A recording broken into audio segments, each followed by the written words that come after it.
Hello and welcome. Here is news update on Housing TV Africa. I am Cassandra Yinumbe. A quick look at the headlines. FCT Minister cracks down on illegal structures in Abuja Technology Village. Cement manufacturers slash prices after federal government intervention. Octa5 Holdings CEO advocates for private sector-led housing development. Now the news in detail. In a significant development, cement manufacturers in Nigeria have agreed to reduce the prices of their products that went above board as high as 15,000 naira some days back to a range between 7,000 naira and 8,000 naira per 50 kg, provided certain conditions are met by the federal government. This decision emerged from a recent meeting convened by the Minister of Works, Engineer David Umahi. Following the gathering, which also saw the presence of Doris Uzoka Anite, the Minister of Industry, Trade and Investment, Umahi outlined the factors contributing to the price hike, which include bad road infrastructure and high ongoing foreign exchange crisis. According to the minister, cement manufacturers have signaled their readiness to adjust prices downwards once these underlying challenges are effectively addressed by the government. The Minister of the Federal Capital Territory, FCT, Nyesom Wike, has given a stern ultimatum to individuals who have unlawfully erected structures within the Abuja Technology Village, urging them to relocate promptly or face legal consequences. Wike issued this directive during a site inspection at Bekasa in Abuja, highlighting the federal government's previous efforts to address the issue. Wike emphasized that settlements were offered to illegal occupants in 2015 with the instruction to vacate the area. Despite these measures, the increase in unauthorized structures has persisted, prompting the need for decisive action to reinforce the government's stance. You're watching News Update on Housing TV Africa. We'll bring you more stories after the break. Please stay with us.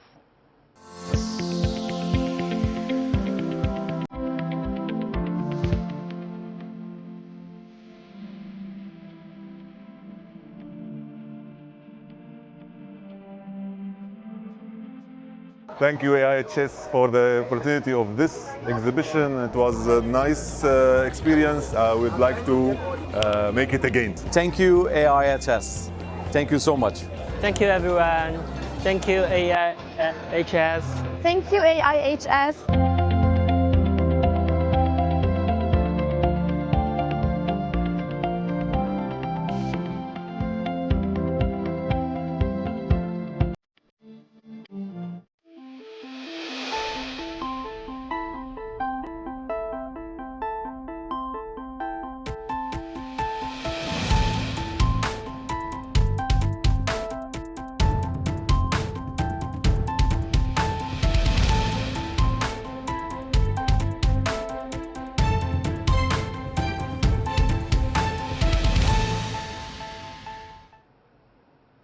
Welcome back.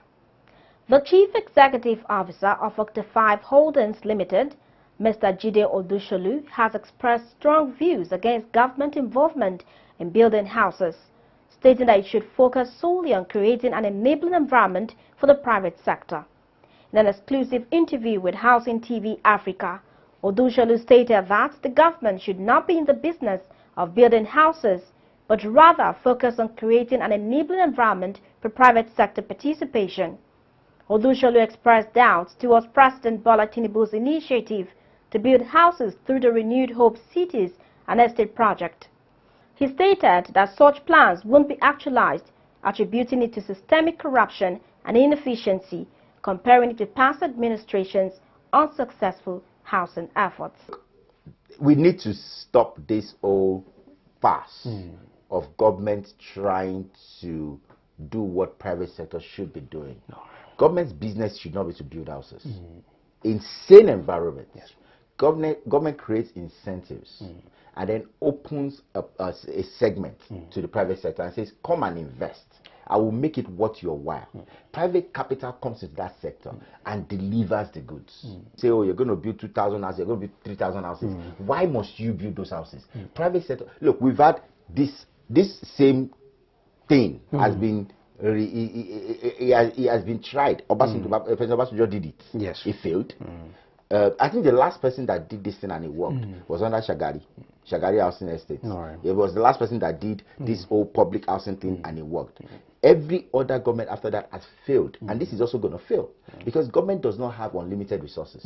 So government cannot, should not be engaging in direct construction. What government should be doing is create an enabling environment to make it possible for developers to begin to deploy and build.